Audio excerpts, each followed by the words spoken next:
Assalamualaikum warahmatullahi wabarakatuh. Baiklah, saya akan menjelaskan sejarah komputer dari generasi pertama sampai generasi kelima. Komputer adalah sekumpulan alat elektronik yang saling bekerja sama untuk menerima data, mengolah data, dan menampilkan data untuk pengguna.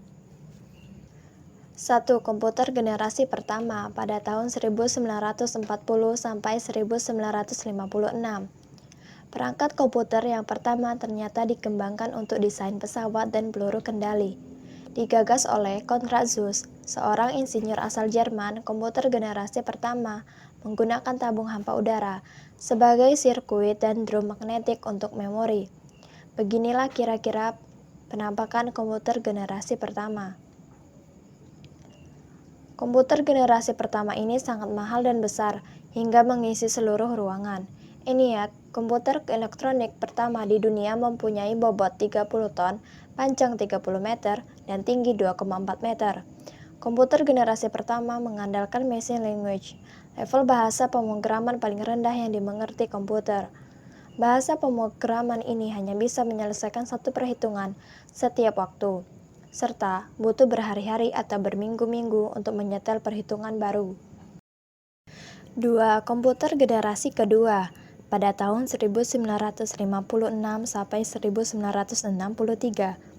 Diciptakannya transistor pada generasi ini mengubah wajah komputer yang dikenal generasi pertama. Transistor menggantikan tabung hampa dan memulai perkembangan komputer generasi kedua. Beginilah penampakan komputer generasi kedua. Transistor jauh mengungguli tabung hampa dan memungkinkan komputer menjadi lebih kecil, cepat, murah, dan hemat energi dibandingkan dengan pendahulunya.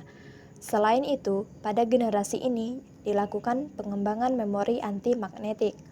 Secara umum, komputer generasi ini sudah menggunakan bahasa pemrograman tingkat tinggi, kapasitor, memori sudah lumayan besar, tidak membutuhkan terlalu banyak listrik, dan proses operasi sudah cepat.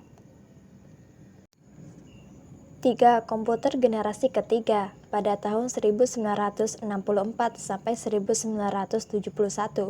Pengembangan integrated circuit menjadi penanda komputer generasi ketiga. Dalam pemakaian komputer generasi kedua, transistor membuat komputer cepat panas, maka komputer generasi kedua mulai ditinggalkan. Beginilah penampakan komputer generasi ketiga. Kemudian, pada tahun 1958, Jack Billy menciptakan Integrated Circuit Chip atau IC, kepingan kecil yang mampu menampung banyak komponen menjadi satu. Komputer pada generasi ini menjadi lebih kecil dan cepat serta murah, memungkinkan juga menjadi tersedia untuk khayalak umum. 4. Komputer generasi keempat pada tahun 1971 sampai sekarang, mikroprosesor menjadi terobosan dalam mendatangkan komputer generasi keempat dengan menyatukan ribuan IC ke dalam satuan kiping silikon. Beginilah penampakan komputer generasi keempat. Komputer generasi pertama yang mengisi seluruh ruangan sekarang sudah muat dalam genggaman manusia. Muncullah laptop yang sangat portable dan dapat dibawa kemana-mana. Seiring komputer-komputer kecil ini menguat, mereka dapat dihubungkan untuk membentuk jaringan yang pada akhirnya mengawali perkembangan internet. 5. Komputer generasi kelima pada zaman sekarang dan masa yang akan datang. Komputer generasi kelima ini adalah komputer yang kita gunakan ditandai dengan munculnya LSI atau Large Scale Integration yang merupakan pemadatan ribuan mikroprosesor ke dalam satu mikroprosesor. Komputer generasi ini ditandai juga dengan munculnya semikonduktor. Beginilah penampakan komputer generasi kelima. Komputer kuantum dan penggunaan nanoteknologi juga akan mengubah besar-besaran wajah komputer yang kita kenal. Tujuan dari komputer generasi kelima adalah mengembangkan komputer yang dapat merespon suara bahasa dan dapat belajar secara sadar. Demikian dari saya, itulah penjelasan tentang sejarah komputer dari generasi pertama sampai generasi kelima atau generasi yang akan datang.